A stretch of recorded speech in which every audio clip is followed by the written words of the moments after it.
ॐ विश्वं दर्पणदृश्यमाननगरी तुल्यन्निजान्तर्गतं पश्यन्नात्मनि मायया बहिरिवोद्भूतं यथा निद्रया यस्साक्षात् कुरुते प्रबोधसमये स्वात्मानमेवाद्वयं तस्मै श्रीगुरुमूर्तये नमः इदं श्रीदक्षिणामूर्तये बीजस्यान्तरिवाङ्कुरो जगदिदं प्राङ्निर्विकल्पं पुनः मायाकल्पितदेशकालकलना वैचित्रचित्रीकृतं मायावीव विजृम्भयत्यभिमः योगी वयस्वेच्छया तस्मै श्रीगुरुमूर्तये नमः इदं श्रीदक्षिणामूर्तये तस्मै श्रीगुरुमूर्तये नमः इदं श्रीदक्षिणामूर्तये ॐ सहना भवतु सहनौ भुनक्तु सह वीर्यङ्करवावहै तेजस्विनावधीतमस्तु मा विद्विषावहै ॐ शान्तिः शान्तिः शान्तिः सदाशिवसमारम्भां शङ्कराचार्यमध्यमाम् अस्मदाचार्यपर्यन्तां वन्दे गुरुपरम्पराम् ॐ पार्थाय प्रतिबोधितां भगवता नारायणेन स्वयं व्यासेन ग्रथितां पुराणमुनिना मध्ये महाभारतम् अद्वैतामृतवर्षिणीं भगवतीम् अष्टादशाध्यायिनीम् अम्ब त्वामनुसन्दधामि भगवद्गीते भवद्वेषिणीम् यं ब्रह्मा वरुणेन्द्ररुद्रमरुतः स्तुन्वन्ति दिव्यैस्तवैः वेदैः साङ्गपदक्रमोपनिषदैः गायन्ति यं सामगाः ध्यानावस्थिततन्गतेन मनसा पश्यन्ति यं योगिनः यस्यान्तं न विदुःसुरासुरगणाः देवाय तस्मै नमः देवाय तस्मै 19th verse भूतग्रामस्य एवायं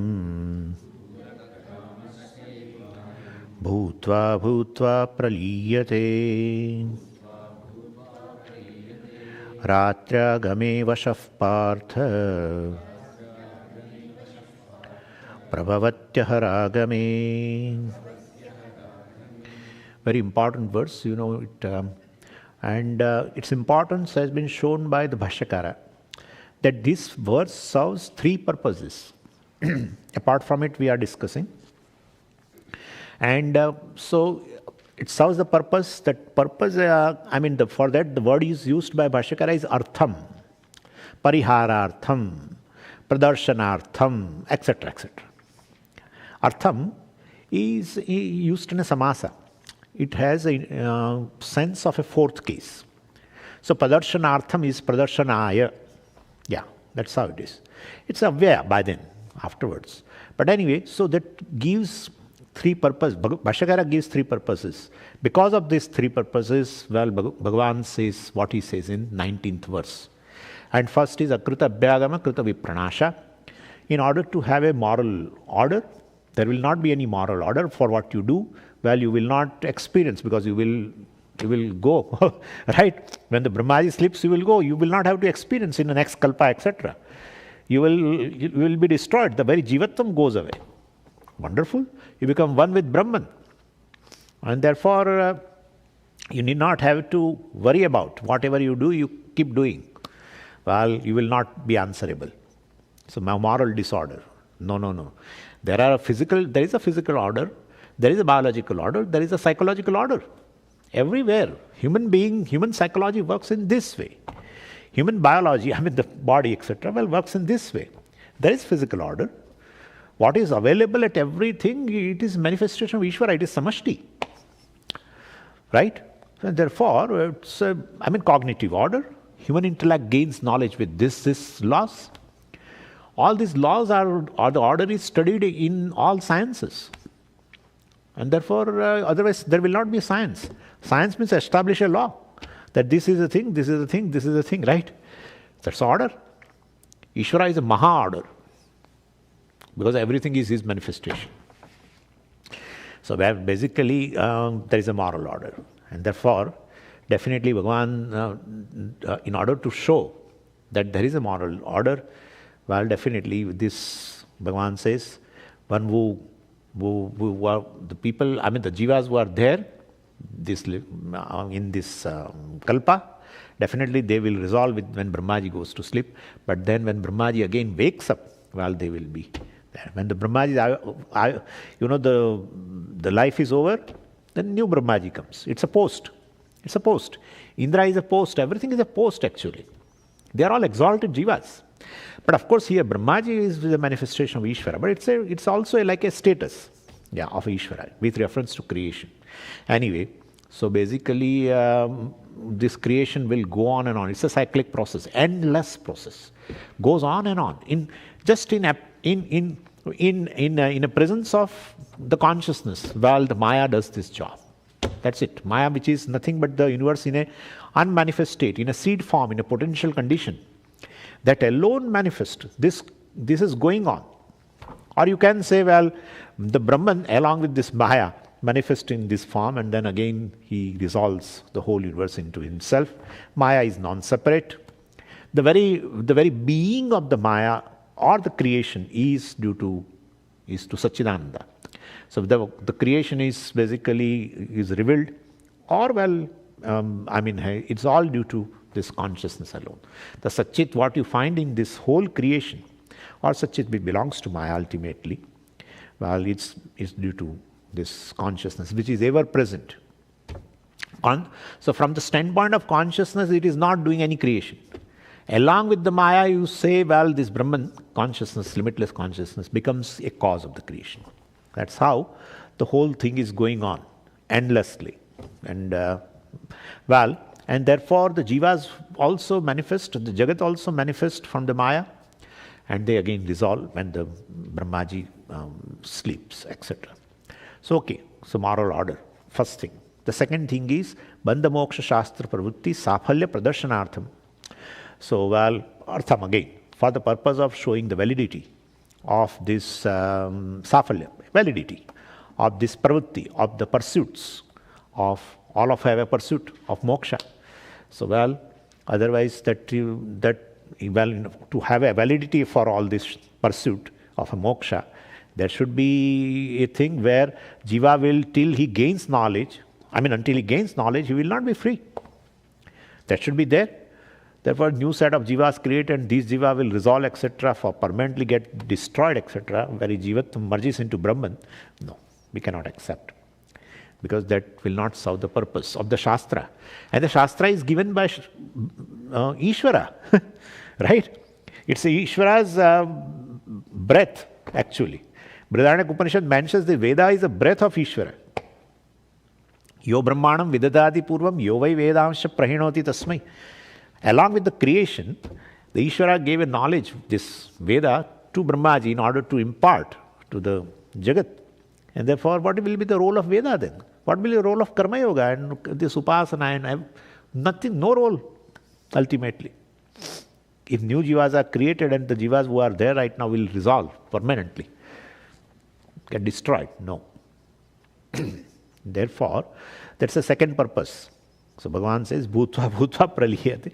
A third is the third purpose, of course, if jivas are created again and again, Bhashyakara says, samsare vairagya padarshanartham. If the same jivas are created, will travel, right, from one birth to another, and like that they continue to travel after the kalpa. Pralaya also they will, when the new kalpa will arise, they again start traveling. So punarapi jananam, punarapi maranam will continue. And then, the cause for this is what? Why I am basically traveling so much? I am traveling so much. What is the purpose? What is the purpose? Because I get tired. If you travel constantly, you get tired sometimes. You want to sit, but you are not allowed to sit. Karma is right there. Karma is right there. Sanchita is there, will not allow you to sit. Will give you the bodies, experiences will continue, journey continues. Then, well, I have to get rid of this cause. Sanchita, how will I get rid of cause? Definitely, well, you have to come to Shastra. So, in order for creating a dispassion for this Janma Marana cycle, well, this is, Bhagavan says, well, this is the same set of jivas. Well, even after, at the time when this Brahmaji wakes up, well, same set of jivas will continue their journey. So, Vairagya Pradarshanartham, Bhashakara says, Vairagya Pradarshanartham idamaha. So, let us see the Bhashyam, then we'll see. So, Akruta Abhyagama Vipranasha Doshanartham. First, I said a moral order. Because what happens is, there is they call it as a skeptical theism here. So, the atheist, well, always they have this argument. Always. You can see even one interview of a Pujya Swamiji with a Rajiv Mehrotra, not Malhotra, past. I think maybe same Rajiv Mehrotra. Well, I think 30 minutes interview or something. He kept on asking this question. If God is compassionate, omnipotent, and omniscient, then why there is a suffering? Right? Why there is a suffering? And suffering at 3 levels. Means there is a constant suffering. Either one will continue. Suffering at the level of physical body, diseases and other things. Yeah. Okay, that is cured. Then suffering from surrounding, from the neighborhood, from the other country, war, this, that kind of suffering. And suffering from natural forces, my God. Earthquake and tsunami and tornado, this, and the cold air, maybe too much of rain. Suffering either of the 3 continues. And who is a witness of all that? Ishvara. So he asked this question to Pujya Swamiji also. And many people ask. And that is called problem of evil. Lots of books have been published on this, the problem of evil. See, at least we have some answer. But so far as these Abrahamic religions are concerned, they don't have any answer. Because they don't believe in karma. They don't believe in punarjanma, naturally. They don't believe. For them, this is the only life. Either you make it or break it. Right? How do or die. This is the life.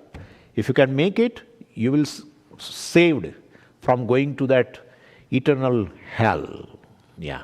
If you can't make it, eternal damnation. You will be put into the hell. This is the life. Judaism or Islam or even Christianity, they don't have this concept. We have this concept of punarjanma because karma. Therefore, we have an answer. Why? Well, karma. We can say that. But anyway, what I'm saying is, I would like to discuss few things in that. The problem of evil. So why there is a suffering? Especially atheist people say like this. So suffering continues for all the jivas at one or other level which I discussed. Therefore, there is no Ishvara. There is no Ishvara. No, Ishvara is there. If Ishvara is there, then definitely he must be cruel. Don't say compassionate. Yeah. No, he is very compassionate. Then he must be impotent. He may not be, he is not omnipotent. Because omnipotent means you have power. Power to get rid of all sufferings of the jivas. But suffering continues means, okay, your Ishvara is there, compassion also is there. Like our parents. Exactly our parents. See, parents definitely they know the suffering of their children, right? They have a knowledge, suppose, and very compassionate to their children, but they don't have power to get rid of. Sometimes they don't know also. Some suffering is there. Sometimes child cries, that mother doesn't know why it's crying. She has to carry the child to the doctor. She has to go to doctor's office. So either you don't know the suffering of your children, either even if you know, and definitely you are compassionate, loving to your children, but you don't have a power. So if the world also People are suffering here. People, all the jivas, one or other suffering is there. All the jivas have suffering. Definitely, Ishvara, well, even though he has a power, well, and even though he is all knowledge, he must be knowing all the suffering in and out. In fact, before a suffering occurs to a particular jiva, he knows. Omnipotent, omniscient means what? So, well, then if he is omniscient and omnipotent, well, then he is not compassionate, cruel. No, he is not cruel, he is compassionate. Then he is not omnipotent. He is impotent. Yeah, this is the thing.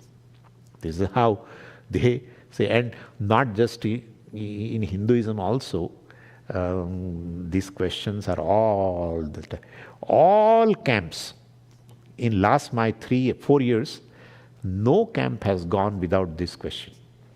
If this is there, if Satchidananda is there, why suffering? If God is there, why suffering? You know, this question remains all the time.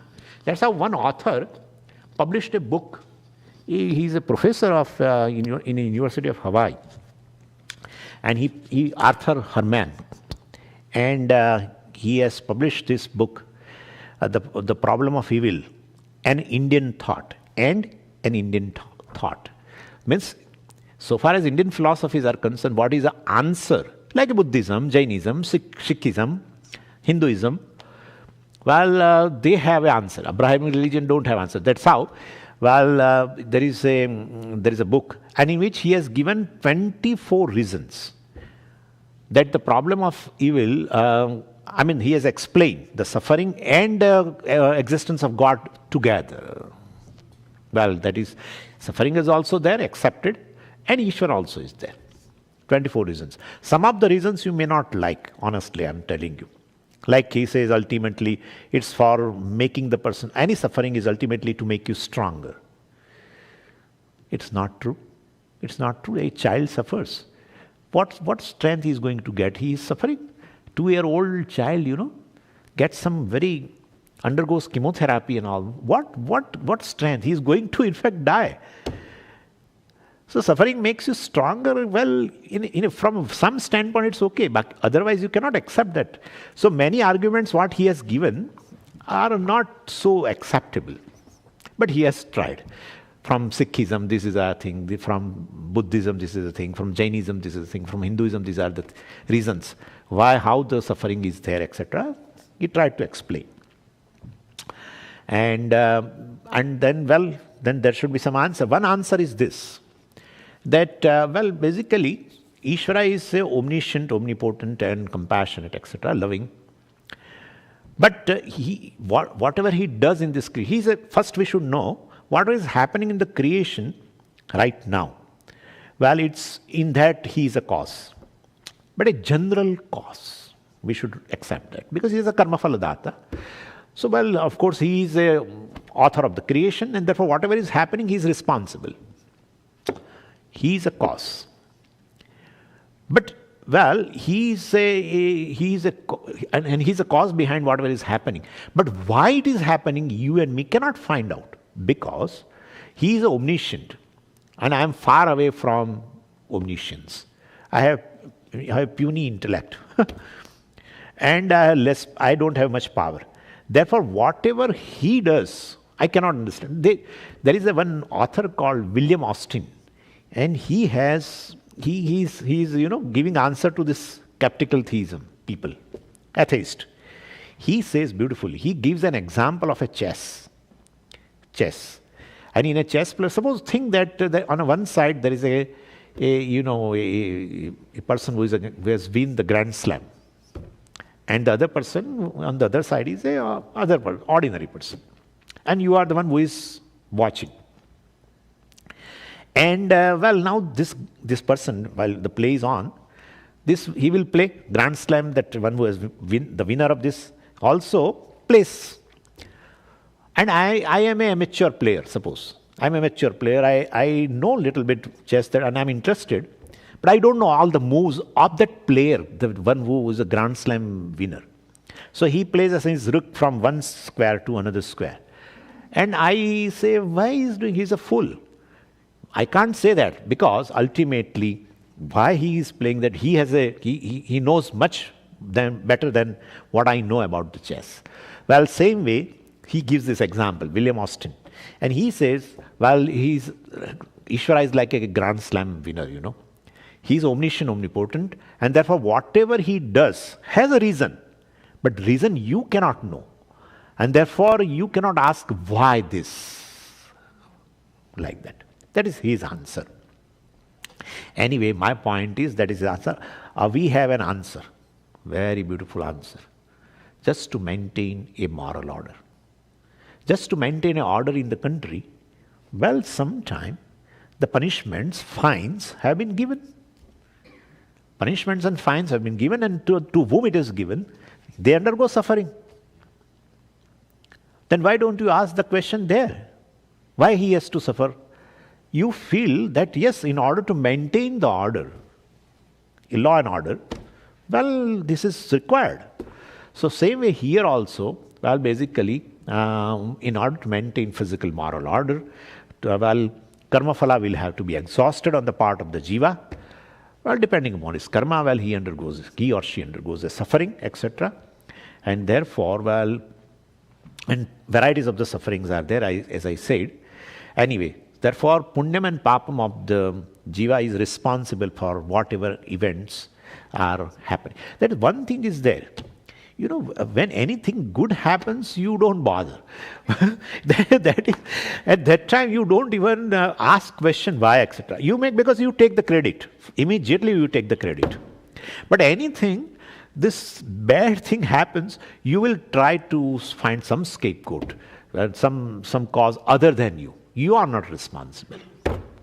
Somebody else is responsible, including God is responsible. If you don't find locally, then you will find he is responsible. Our own punya papa karmas are the particular causes of a particular situation, sufferings, etc. situations in our life. Ishvara is a samanya karanam. Ishvara is a karma phaladata, is a samanya karanam. But even though he is a samanya karanam, a particular situations arising in different jiva's life is due to their own karmas. Atheists, well, definitely they don't accept this vishesha karanam called karma, and therefore they are not able to swallow this. That's how in a Brahminic religion also, the people who have faith in those religions, they really, the suffering gives them more suffering because they are not able to find the cause. That's how it is. Ishvara is all good, naturally. See, there's a difference between Abrahamic religions and our religions. There it's Ishvara is all good. Jiva is a sinner. In our case, Ishvara is beyond good and bad. And Jiva's own karma, well, invites in different situations. That is the thing we have to understand. So anyway, and so Bhashakara, and in Brahma Sutra also, then there's one adhikaranam called Vaishamya Nirgunya adhikaranam. Bhashakara has borrowed from that part. It looks like that. So in that also these things are very much discussed. So, well, if you don't understand the karma as a cause, then definitely you will never find an answer. Never find an answer for this. Karma is a cause. Our own karma is a cause for the very different situations in everyone's life. Ishvara is a samanya karanam, a common cause for everything. Karma phaladata. So he gives karma phala, but then this, well, jiva's karma will be karanam. So anyway, so it says here, akrita abhyagama krita vipranasha dosha pariharartham. So, which is discussed, as I said, in Brahma Sutra also, 2134, as Vaishamya Nirgunya Adhikaranam, etc. Well, and there also, this is the same thing has been discussed. And then Bandha Moksha Shastra Pravrutti Safalya Pradarshanartham Bhutagramaha Bhutva Bhutva Praliyate Iti Ataha Samsare Vairagya Pradarshanartham. Now, one thing is left over is Bhutagramaha Bhutva Bhutva Praliyate. Then says avidyadi klesha moola karmashaya vashat. Avashaha will take up later. That's answer for another problem. Avashaha is, that one word is the answer for a big issue. Anyway, so avidyadi klesha moola karma vashat, we have to put this in inverted commas. So saha bhuta gramaha means the same set of jivas which was there in a previous day of a Brahmaji. Well, gramaha means a set. As such, gramaha means a samudaya. So Bhashakara says, bhuta samudaya. Bhuta gramaha Bhagavan has used. So, bhuta samudaya. They, well, the same set of jivas will appear again and again. Even if, this Big Bang, mini Big Bang, because Maha Big Bang will be when Brahmaji will also resolve. That's a Maha Big Bang. But this is a mini Big Bang when Brahmaji goes to sleep and wakes up. Then the creation comes forth. So either in Big Bang or they call Big Crunch, when the creation resolves totally. Scientists call it as a big crunch. Any situation, well, this the same set of jivas continue. Bhutva bhutva praliyate. How? Avashaha. Avashaha, helplessly. Helplessly they are dragged into this Janma Marana cycle, and from creation to one creation to the other, they continue. Avashaha. And it says here, all because of what? Karma ashaya vashat. So because of infinite bundle of this sanchita karmas, inexhaustible bundle of sanchita karmas, and ashaya, karma ashaya, means along with its ashaya, along with the karana sharira. So karma ashaya means along with the sanchita karma, the sanchita karma along with the karana sharira. Well, and how did this sanchita karma comes? Avidyadi klesha moola. So sanchita karmas basically is like a tree, and the moolam, the root which gives a nourishment to this is avidyadi klesha. So this avidyadi, these are the pancha kleshas talked in a yoga shastra. Avidyadi, starting from avidya. So avidya, well, definitely it is self-ignorance, naturally. So first is our self-ignorance, avidya. The second one is a asmita. Well, so you have a self-ignorance. You are basically limitless consciousness, but you don't know. Then what is near, what is non-separate, you place I sense in that. And that is the body. In body-mind senses, you have an I sense. Body-mind complex, you have I sense. That's called asmita. Asmita means a sense of individuality, ego, etc. So avidya gives rise to asmita. Then raga, third klesha. Naturally, then once you say I am the physical body, mind, sense complex, whatever is conducive to this body, mind, sense complex, well, I have attachment towards that. Raga. Right? Attachment towards that. And which are not conducive to the body, mind, sense complex, you will have an aversion, dvesha. So, avidya gives rise to asmita, asmita gives rise to raga dvesha. And then the last one is a abhinivesha. Abhinivesha. Abhinivesha actually is a strong sense of identity, strong sense of individuality. But we have to translate a little differently. Because of this strong sense of individuality, etc., strong sense of I-ness in the body, mind, sense complex, there is a fear, all the time fear. And therefore, abhinivesha, we have to translate it as a constant sense of insecurity. Fear, insecurity. And as we grow older and older, this abhinivesha grows. Sense of insecurity increases, right? Even with so-called objects of security around, the sense of insecurity increases. So anyway, and so this, because of this fivefold klesha, doshas, deficiency, well, sanchita karma grows. How? Well, because of avidya, there is due to self-ignorance, you place I sense in this. And then whatever body does, you say you are doing. So, well, I see. Well, you say I am seeing. Well, the hand lifts. I say I am lifting. The body walks. I say I am walking. So therefore, you take yourself to be karta. What happens is actually, this this ego we have to understand. The consciousness, this Brahman, limitless consciousness, with respect to mind, is called ego. And especially when this any activity arises, this ego arises. So, anything to be known, knower arises. Could you follow? Then anything to be seen, the seer arises. Anything, to be walked, to walk, the walker arises. So with respect to activity, the same consciousness, with respect to the mind, which has manifested in the mind, is called ego. So one takes oneself to be a experiencer, bhokta, as well as karta, identifying with this senses or the organs of action or the mind. With respect to mind, identifying with the mind, you are a knower. With respect to your senses and mind, you are experiencer. With respect to your organ of action, identifying with that organs of action, you are a doer. That's how it is.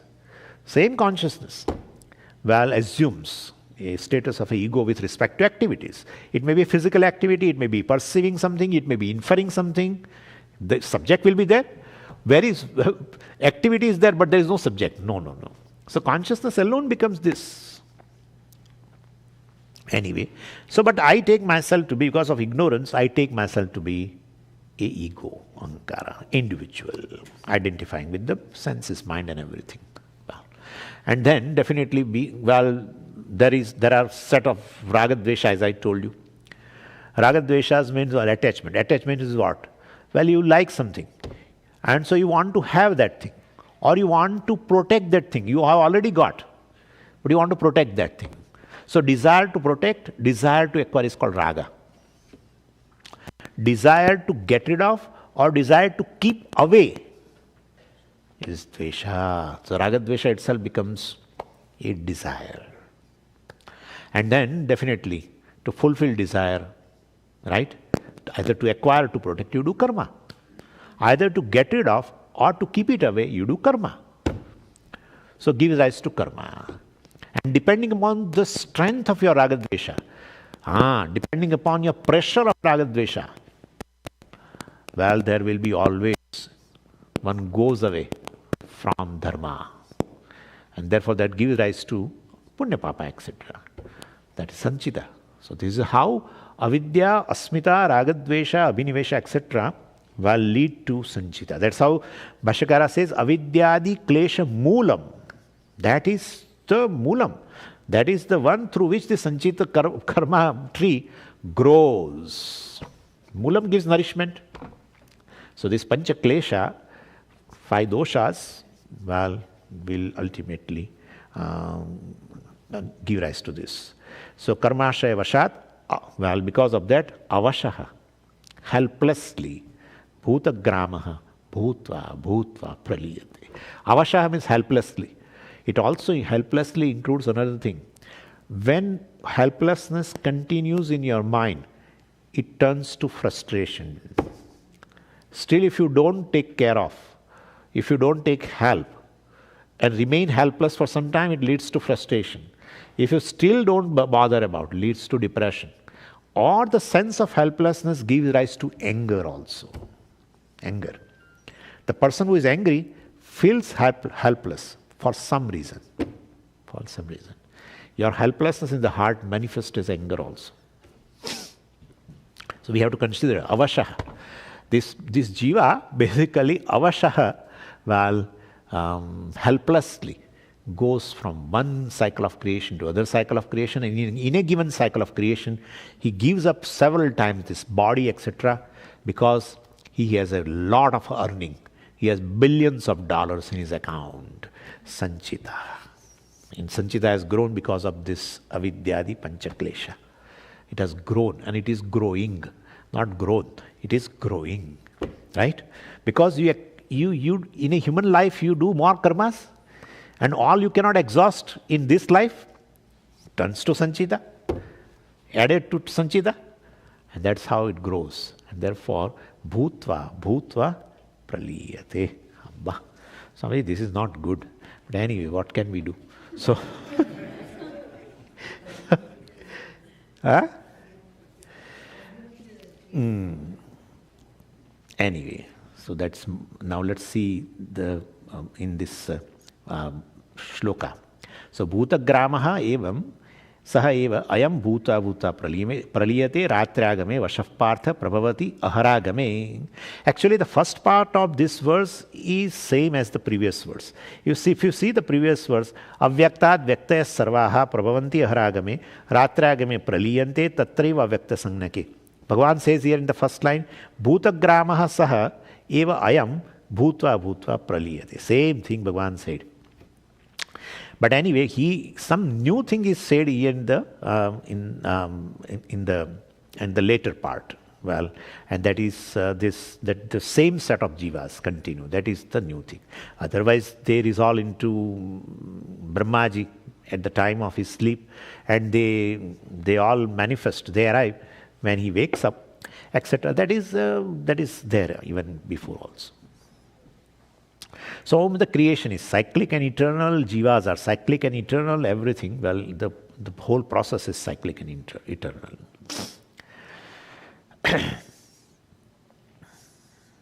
And as I told you very well, because of one thing is one sharira, which is all the time there with this jiva, and that sharira is a karana sharira, which is a karana. The sanchita is there, all the karmas are there, all the vasanas are there. It's actually a storehouse for everything. And there is self-ignorance, of course. That's how ignorance, we say, the ignorance does not mean it's an absence of knowledge. Here it's some positive thing, because it gives rise to various things. So therefore, definitely it's an entity. Yat kinchit bhavam.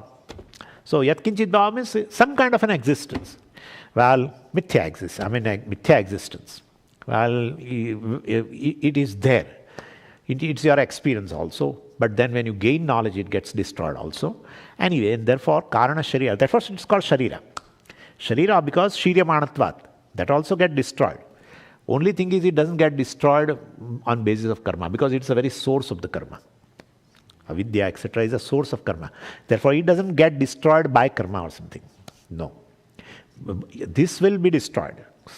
Gross body and subtle body will be destroyed. They are basically bound by the karma, not karana sharira. Therefore, karana sharira remains throughout and give rise to new births and deaths, etc. Then a question is this, that very, very evident here now, that jiva is immortal. Right? Jiva is immortal. Even in a given, after the given cycle of creation is gone, then for a long time, well, along with the Brahmaji, he remains dormant. All the jivas remain dormant. Again it comes. Again become dormant. Again it comes. Means jiva is immortal. If jiva is immortal, means I am immortal. Why do I need your Vedanta? Why do I need? There is no need. You are going to say what? Don't keep a fear of death. You are immortal. Yeah, you are immortal. That's what Bhagavan said in 12th verse in the 2nd chapter, right? That's what Bhagavan said. Where you were not there before, oh Arjuna, that's not the case. I was not there before, that's not the case. All of these people who are standing in this Mahabharata war, they were not there before, that is not the case. And you will not be there, that is not the case. You will be there all the time. I will not be there all the time. All of this, after the death, they will be there. Definitely means they are not these gross bodies, naturally. Gross body dies, etc. So, jiva is immortal. That's for a different context, but I'm just trying to add masala in that. Without gaining knowledge, you have come to know. You need not know I am Brahman. As a jiva, you are immortal. That's a question, big question. How to answer? We have not to answer. Bhagavan has answered by one word, avashaha. Helplessly. You are dragged. You live, but helplessly. You are dragged into the whole thing. It's like what, Suppose one day you decide, after a long time, you decide that, well, I want to be with myself. Let me see whether I can live with myself or not. I can stay with myself. I can sit with myself or not. And you close the door. And fortunately, unfortunately, family members have gone out. And so you just be in your room and you sit with yourself. Do you feel that you are locked? No. You don't feel locked. You are locked actually. But suppose in play, instead of that, someone locks you inside. Action is same. You are locked is same in both. But in one situation you feel you are locked. In other situation you feel you are free. You are not bound. That's the thing. Even though situation is same, that is the situation. As a jiva you are locked, bound. Bound by what? Karmas. You are subject to karmas, subject to situations. Even though you and me being Vaidika, we know. The very fact of Punarjanma reveals that you are going to survive the death of the body. If this Shraddha is not there, he is not a Vaidika. All philosophies in India, they believe in Punarjanma. Means it implies that Jiva survives the death of the body. If Jiva survives the death of this body, Jiva survives the death of next body, survives the death of the third, fourth, fifth. He survived from beginningless time, and surviving and will survive. Immortality. But all the time subject to various situations, subject to every suffering. You take yourself to be subject to suffering, born of karmas. Whereas if you know you are Brahman, well, you are free from all karmas. That's a big thing. If you take yourself as jiva as a karta bhokta, well, you are subject to guilt also. You are subject to hurt also. If you take yourself to be an experiencer, then anything can disturb you. Anything can disturb you. Words of a person, a physical gesture of a person can disturb you. His movement of hand itself can disturb you. Yeah. Even though you know you are going to survive, but you are subject to various situations. And as a karta also, well, you take yourself to be doer, and then you have a guilt. I would not have done this thing in my life. Swamiji, if you would have met me before few years, I would have thought of before marriage. Something like that. So people repent for for whatever they have done in the past, because they take themselves to be doer. So if you take yourself to be a jiva, immortal, surviving all the time, but as a karta bhokta, then it is simply helplessness. Helplessness, frustration, anger, everything. But if you know you are Brahman, free from this doership, etc., free from any karma, well, that's a real freedom, right? It's a real freedom. So that is the immortality, means which you understand yourself to be a timeless Brahman. That's a big thing. You don't take yourself to be karta bhokta, etc. So that is the big difference between these two. So Bhagavan says avashaha. So anyway, so bhutagramaha bhutasamudayah sthavar jangama lakshanaha yaha purvasmin kalpe asit. So sthavar jangama lakshanaha is defined by this sthavar and jangama, such kind of this bhuta samudaya. Sthavara means immobile and jangama, mobile. There are trees, etc. are immobile. They are living beings, but they are immobile. And like us, we have a mobility. Sthavar jangama lakshana bhuta samudaya, whole set of jivas. Yaha purvasmin kalpe asit, who are there in the previous day of a Brahmaji. Saha eva ayam, that alone is this. Bhashakara adds, na anyaha. They are not fresh set of jivas. They are the same set of jivas. Bhutva bhutva aharagame praliyate. So bhutva cannot go with aharagame. That is for the grammar student. Bhutva aharagame, no. Bhutva praliyate. So taking birth again and again, appearing again and again in this cyclic process, well, praliyate, they resolve also. Punah, and again, ratragame. When Ratragame, when the night arrives, night of Brahmaji arrives, Bhashyakara explains Annaha Kshaye, when the day is over, Annaha Kshaye, when that goes, Avashaha, Aswatantraha eva. You don't have any freedom. And you keep moving. See, when you travel on your will, it is a karma. When you travel without your will, it is karma phala. Yeah. It's karma phala. Swamiji, what can we do? I don't want to go to US. Many people, when I go to India, they say, Swamiji, I don't want to go. Left to me, I don't want to come again to US. But what can we do? Our son is calling because they have got a child now, and we have to take care of her. So if you travel on basically on your will, it's karma. But if you travel without your will, it's karma phala. The travel of jiva is this without his will. Avashaha, helpless. He's helpless.